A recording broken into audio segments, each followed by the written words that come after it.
بخاری شریف میں ہے کانت بنو اسرائیل تسوسہم الانبیاء، بنی اسرائیل کی سیاست بھی انبیاء علیہ السلام کرتے تھے.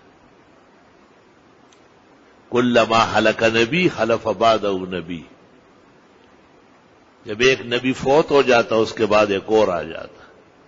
الا لا نبی بعدی، لیکن میرے بعد تو نبوت ختم ہے نا.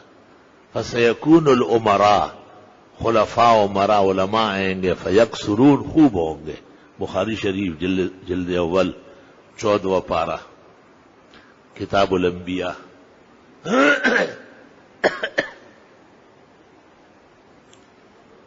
اقبال نے بھی کہا ہے جدا ہو دین سیاست سے تو رہ جاتی ہے چنگیزی. سیاست مخلوق کے ساتھ کارگزاری کا نام ہے.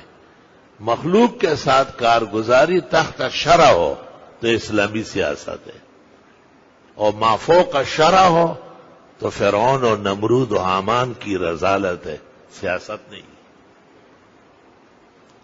سچ پوچھے تو سیاست نام ہی علماء کا ہے، اور علماء دین کا سیاست سے کنارہ کش ہونا گناہ کا باعث ہے. اللہ کے ہاں جواب دیں گے اس کا، یاد رکھیے.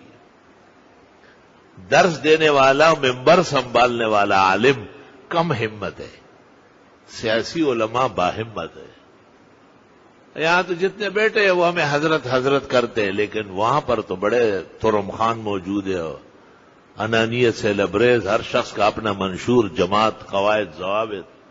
ان کو دین سمجھانا اور ان کو مسلمان برقرار رکھنا اور اسلامیزیشن کے لیے ان کی حمایت حاصل کرنا، یہ امت کے سپہ سالار کا کام ہے، ہر ایک کا کام نہیں ہے. وہ زمانے کے علماء کا سپہ سالار ہوتا ہے.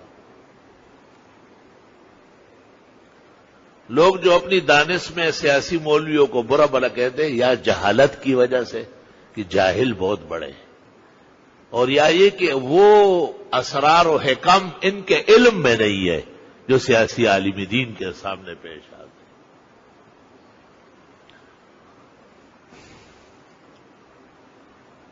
اللہ اکبر و کبیرہ.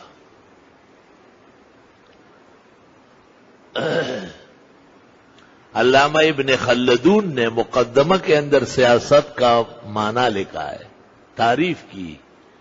هو تنفیذ اوامر اللہ و نواہیہ علی عبادہ تحت کتابہ و سنت نبیہ.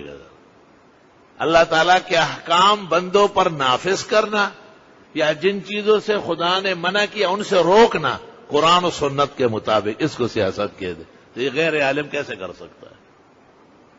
اس کو کتاب و سنت کا پتہ ہی نہیں تو کرے گا کیا؟ لا الہ الا اللہ.